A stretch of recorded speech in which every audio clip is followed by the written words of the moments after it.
Assalamu alaikum. Welcome to Global News Watch. I'm your host Hamid Rathore and we have our expert analyst Dr. Hassan Rana with us. Dr. Sahab, welcome to the show. افسوس کی بات کہ ابھی تک غزہ کے اندر genocide ختم نہیں ہوئی. 2 سال سے اوپر ہو چکے ہیں اور بلکہ 3 سال ہونے والے ہیں. بٹ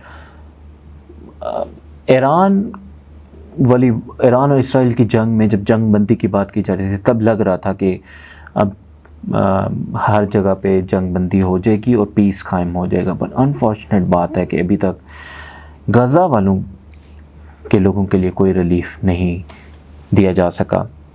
بٹ اسی دوران جو کچھ باتیں جو سننے کو مل رہی ہیں وہ ہے ابراہیمک شیلڈ, ابراہیم اکارڈ, ابراہیم الائنس. اب یہ ہم آپ سے جاننا چاہیں گے کہ یہ کیا ہے, واٹ از ابراہیمک شیلڈ, اس پہ اب کیا بات ہو رہی ہے اور کیا مقاصد کیا ہیں اس پہ. تھینک یو امت. سب سے پہلے ہمیں دیکھنا پڑے گا کہ جو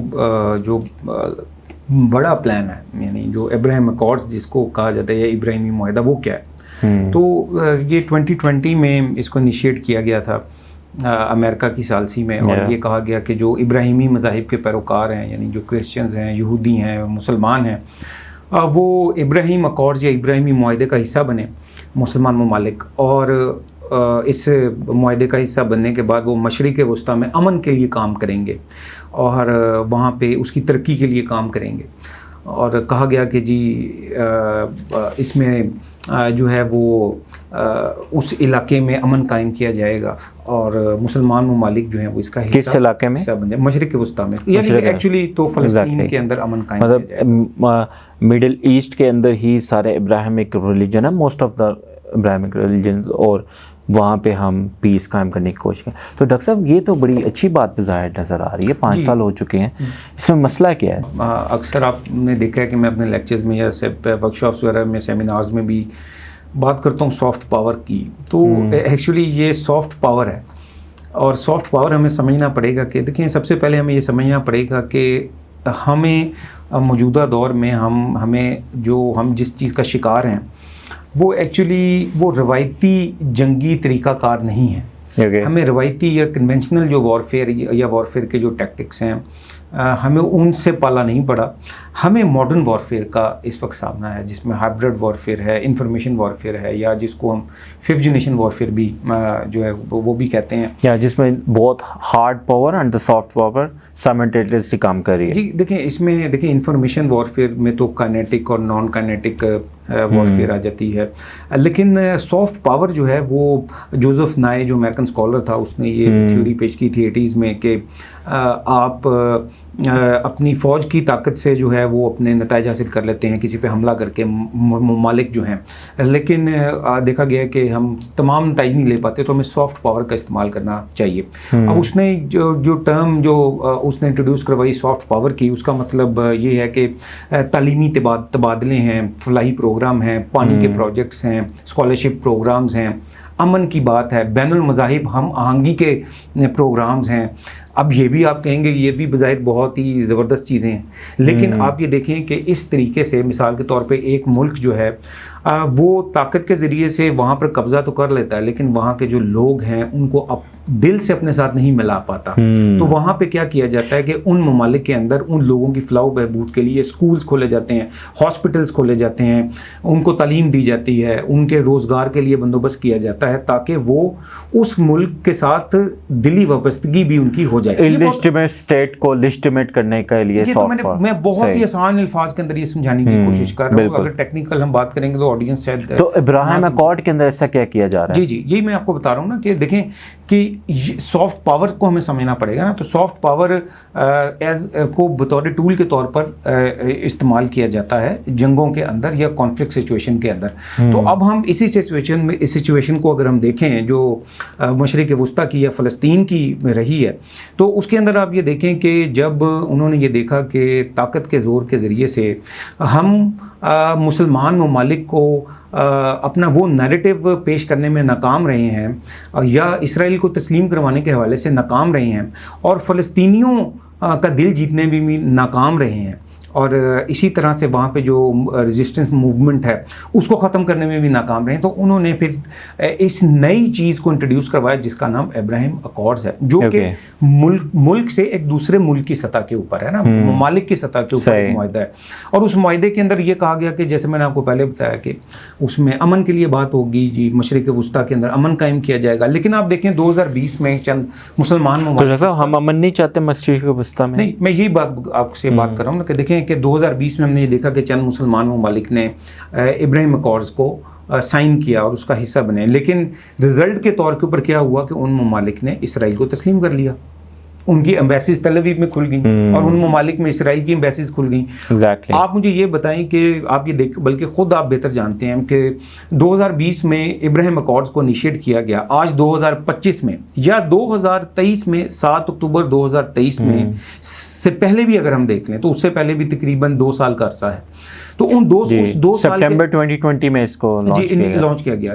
تو سپٹمبر 2020 سے لے کے اور پھر 7 اکتوبر 2023 سے پہلے بھی آپ یہ دیکھیں کہ مشرق وسطیٰ میں امن کے لیے کیا کام کیا گیا, کیا وہاں پہ امن قائم ہوا, کیا فلسطین کو یا فلسطینیوں کو ان کے حقوق مل گئے, کیا فلسطینی ریاست کے قیام کے لیے کام ہوا؟ نہیں ہوا.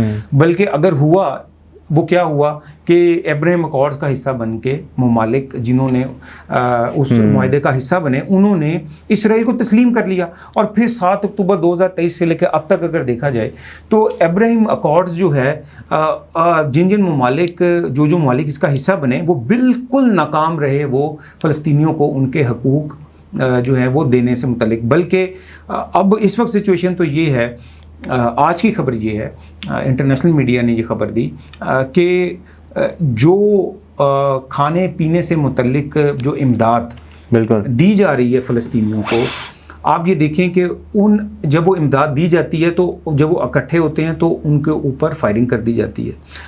اب نئی خبر آج کی یہ ہے کہ اس خوراک کے اندر نشہ آور ادویات کا استعمال کیا جا رہا ہے. جی, بلکہ اس کے زہر آلود چیزیں بھی سلو پوائزننگ کی جا رہی ہے. ہم اس کو آسان لفظوں میں اگر کیسے کہہ سکتے ہیں تو یہ بھی کہہ سکتے ہیں سلو پوائزننگ کی جا رہی ہے. یعنی ان کے پاس پوری ایک نسل کو تباہ کرنے کی کوشش, ان کے پاس کھانے کو کچھ نہیں ہے, پینے کو کچھ نہیں ہے. اور پھر کنٹرولڈ انوائرمنٹ میں اسرائیل اور امریکہ جو ان کو خوراک یا خوراک کی صورت میں چیزیں پہنچا رہے ہیں تو اس میں بھی ان کو جو ہے اس قسم کی چیزیں دی جا رہی ہیں جس سے ان کی نسل کشی کی جا رہی ہے. اچھا, تو ابراہیم اکارڈز جو ہے, میں سوری آپ کو میں یہ بات کروں کہ ابراہیم اکارڈز جو ہے آپ یہ دیکھیں کہ اس کا فائدہ صرف اسرائیل کو ہوا. اور یہ وہ ابراہیم اکارڈز اصل میں زائنسٹ ایجنڈا ہے, زائنسٹ ایجنڈے کو پورا کرنے کے لیے انیشیٹ کیا گیا. اور آج بھی حیران میں اس چیز پہ ہوتا ہوں کہ آج بھی مختلف ناموں سے اس کو دوبارہ سے انیشیٹ کرنے کی کوشش کی جا رہی ہے. ابراہیم اکارڈز کے نام سے تو ممالک کی سطح پہ, لیکن اس سے نیچے آ جائیں تو کبھی ہم یہ دیکھتے ہیں کہ ابراہیمک ری یونین کے نام سے کیا جاتا ہے, جو کہ جس میں قادیانی پروجیکٹ اسرائیل جو ہے وہ اس کا حصہ ہے. پھر ہم دیکھتے ہیں کہ ابراہیمک الائنس کے نام سے کبھی کیا جاتا ہے, اور کبھی جو ہے اب موجودہ ابراہیم, آپ جیسا آپ نے نام لیا, ابراہیم شیلڈ کے نام سے کیا جاتا ہے. اور ان تمام کے جو عزائم ہیں وہ انتہائی خطرناک ہیں. 5 سال تقریباً گزر چکے ہیں. دیکھنے میں یہ آ رہا ہے کہ جن ممالک نے اس کا حصہ بنے, یا یہ شاید اس لیے کیا گیا کہ جب ایک اس طرح کا ایک عمل شروع ہوگا اور جینوسائیڈ سٹارٹ ہوگی تو کوئی بھی اس کو ریزسٹ نہ کر سکے. تو 5 سال کے اندر کیا آبجیکٹیوز اچیو ہوئے کچھ نظر تو نہیں آ رہا, سوائے یہ اس خطے کے اندر جنگیں, بلکہ ورلڈ وار 3 کی طرف لوگوں نے کہا کہ یہ خطہ پوری دنیا کو ورلڈ وار 3 کی طرف لے کے جا رہا ہے. اب ابراہیمک الائنس کا کہا جا رہا ہے اور فیوچر پوٹینشیل پارٹنرز کا بھی کہا جا رہا ہے. تو آپ کو کیا لگ رہا ہے کہ یہ کیا ایک نئی بڑی جنگ کی طرف کی جانے کی بات ہو رہی ہے؟ دیکھیں, جو ابراہیم ہم جس کی بات کر رہے تھے, شیلڈ جس کو انیشیٹ کیا گیا 7 اکتوبر 2023 کے تقریباً ایک سال. اگر آسان الفاظ میں کہیں ابراہیم شیلڈ کیا ہے؟ ابراہیم شیلڈ جو ہے نا, یہ کہتے ہیں کہ یہ کولیجن فار ریجنل سیکورٹی ہے. اس میں مختلف جو ان کے سٹیک ہولڈرز ہیں ان کا ایک الائنس ہے. یہ جو ابراہیمک شیلڈ ہے نا, اس کے اگر جو انہوں نے ڈیفائن کیے ہیں اپنے کی پرنسپلز جو کہ 6 ہیں, جو ان کی ویب سائٹ پر بھی موجود ہیں, اگر آپ اس کو آپ پڑھیں گے تو اس میں جو 6 کی پرنسپلز ہیں وہ بذات خود ہی ایسے پرنسپلز انہوں نے خود ڈیفائن کیے ہیں جن کو اگر آپ پڑھیں گے تو آپ کو یہ احساس ہوگا کہ اسرائیل بذات خود یہ نہیں چاہتا کہ اس خطے میں امن قائم. جی آپ دیکھیں مثال کے طور پہ وہ کہتے تو ہیں کہ ہمارا جو کی پرنسپل ہے اس جو پرنسپلز ہیں اس کے اندر جو ہمارے اہداف ہیں یعنی وہ یہ ہیں کہ جی ہم یہاں خطے میں جنگ کا خاتمہ ہو اور جو یہودی قیدی ہیں ان کو واپس لایا جائے اور پھر اسی طریقے سے وہاں پہ انہوں نے ان کے مطابق یہاں سے حماس کا خاتمہ بھی انہوں نے کہا کہ یہ بھی ہمارا اہداف میں سے ہے. پھر وہاں پہ ٹیکنوکریٹ گورنمنٹ جو ہے وہ اس کا قیام ہے. تو ٹیکنوکریٹ گورنمنٹ جو ہے وہاں پہ اور وہ یہ کہتے ہیں کہ ٹیکنوکریٹ گورنمنٹ جو ہے وہاں پہ غزہ میں جو قائم کی جائے گی وہ اسرائیل امریکہ اور اسی طرح کچھ عرب اسٹیٹس جو ہیں ان کی کنسنٹ کے ساتھ جو ہے وہ وہاں پہ قائم کی جائے گی. بٹ روٹ کاز جو پرابلم ہے وہ تو یہ ہے کہ لینڈ جو ہے وہ پیلسٹائن کی ہے, اسرائیل اس کے اوپر ایک اللیجٹمیٹ اسٹیٹ ہے اور لائک کافی عرصے سے یہ مسئلہ ہے. جب تک ہم روٹ کاز کو ایڈریس نہیں کریں گے تو اس سے کیا فرق پڑتا ہے کہ غزہ میں کس کی گورنمنٹ ہے یا ویسٹ بینک میں کس کی گورنمنٹ ہے. بات یہ ہے کہ دا رائٹ جو ہے Palestinians are the owners of the Palestine, ٹھیک ہے, تو اس سے پہلے اسرائیل ایگزسٹ نہیں کرتا. تو جب تک آپ اس کو ایڈریس نہیں کریں گے, آپ جون سی مرضی گورنمنٹ لے آئیں, آپ کو لگتا ہے کہ اس سے پیس قائم ہوگا؟ نہیں, یہ تو دیکھیں جو انہوں نے اپنے 6 پرنسپلز دیے ہیں نا, تو اس کے مطابق تو وہاں پہ امن کبھی بھی قائم نہیں ہو سکتا بلکہ خطے کی صورتحال مزید بگڑے گی. جب تک آپ وہاں کے لوگوں کو یہ رائٹ نہیں دیں گے کہ وہ خود فیصلہ کریں اس چیز کا, تو تب تک وہاں پہ امن قائم ہو ہی نہیں سکتا.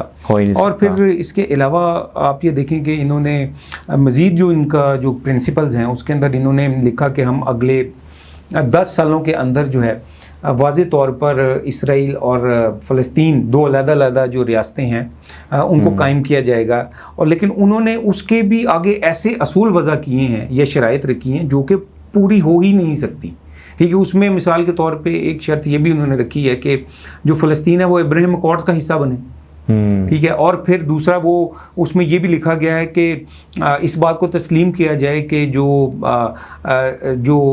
یعنی جو یہودی ہیں یہ ان کا حق ہے کہ وہ اس جگہ پہ اپنی ریاست جو ہے اس کو قائم کر سکے. تو ظاہر سی بات ہے کہ یہ وہ چیزیں ہیں جو کہ بنیادی ہیں اور ان کو ظاہر سی بات ہے کہ میں نہیں سمجھتا کہ کوئی بھی فلسطینی جو ہے وہ تسلیم کرے گا. بالکل. تو یہ وہ تمام تر میں سمجھتا ہوں کہ جو ابراہیم اکارڈز ہے, ابراہیمک یونین ہے, ابراہیمک الائنس ہے, ابراہیمک شیلڈ ہے, یہ تمام جتنے بھی ان کی یہ جو انیشیٹیوز ہیں میں سمجھتا ہوں یہ تمام تر زائنسٹ فیسیلیٹیشن کے لیے یا صہیونی سہولت کاری کے لیے کیے جا رہے ہیں. اور اس میں تمام تر فائدہ ابھی تک جو ہم نے دیکھا ہے کہ وہ صرف ناجائز صہیونی ریاست اسرائیل کو ہی ہوا ہے, اور غزہ جو ہے اس کو یا فلسطینیوں کو نہ ان کے حقوق مل سکے ہیں, نہ وہاں پہ امن قائم کیا جا سکا ہے, اور وہاں پہ کسی اور بلکہ دن بدن وہاں کی جو صورتحال ہے وہ آپ کے سامنے جو ہے وہ چلی جا رہی ہے. اگر آپ واقعی پیس قائم کرنا چاہتے ہیں تو پھر آپ ہیومینٹیرین ایڈ کو کیوں روک رہے ہیں؟ پھر تو آپ کو وہاں پہ لوگوں کے دل جیتنے کے لیے اس جینوسائیڈ کو بند کرنا چاہیے, ہیومینٹیرین ایڈ جانی چاہیے. بلکہ آپ جب ہیومینٹیرین ایڈ اگر کچھ پہنچتی بھی ہے, وہ اگر لینے جا رہے ہیں لوگ, اب ان پہ آپ بومبنگ کر رہے ہیں, فائرنگ کر رہے ہیں, اور وہ جس طرح وہ آٹے کے اندر زہر کی گولیاں, سلو پوائزننگ, تو یہ بہت افسوسناک بات ہے. ڈاکٹر صاحب آپ کو لگتا ہے کہ یہ کبھی یہ جو ظلم ابھی ہو رہا ہے, جینوسائیڈ ہو رہا ہے, اس کا کوئی اینڈ ہوگا, رکے گا, یہ کیا نظر آ رہا ہے آپ کو؟ دیکھیں یہ اینڈ تو اس کا بہرحال ہوگا تو صحیح, لیکن یہ بڑی افسوس کی بات ہے کہ ابھی آپ کو کوئی نیئر فیوچر میں نظر آ رہا ہے کہ جینوسائیڈ رکے گی؟ دیکھیں نیئر فیوچر میں تو مجھے نہیں نظر آ رہا, کیونکہ جو اسرائیل ہے آپ یہ دیکھیں کہ اس کا اب جو ہمیں رویہ نظر آ رہا ہے وہ ڈو اور ڈائی والا ہے. وہ یہ چاہتا ہے کہ وہاں پہ اب ایک فیصلہ جو وہ کر لے, اور اس فیصلے کے مطابق جو اس نے جو وہ یہ کہتے ہیں, مثال کے طور پہ اگر آپ ابراہیم شیلڈ کو ہی ان کے 6 پرنسپلز کو پڑھ لیں تو آپ کو آئیڈیالوجی کا کافی حد تک اندازہ ہو جاتا ہے کہ اسرائیل کیا چاہ رہا ہے. اگر آپ اس آئیڈیالوجی کو پڑھ لیں گے تو پھر آپ کو پتہ چلے گا کہ اسرائیل یہ چاہتا ہے کہ وہ فلسطین کو سرے سے ہی ختم کر دے, وہاں پورے علاقے پہ قبضہ کر لے, یا وہاں پہ فلسطین میں چھوٹی موٹی اگر حکومت قائم کرے تو وہ حکومت ہو جو کہ اسرائیل کی سرپرستی میں ہی چل رہی ہو. پھر ایران نے کیا کیا؟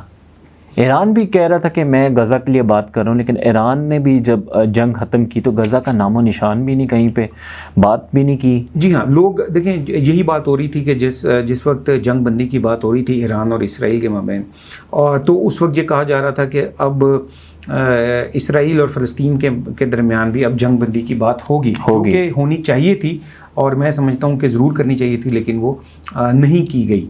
تو لیکن ابھی بھی بہرحال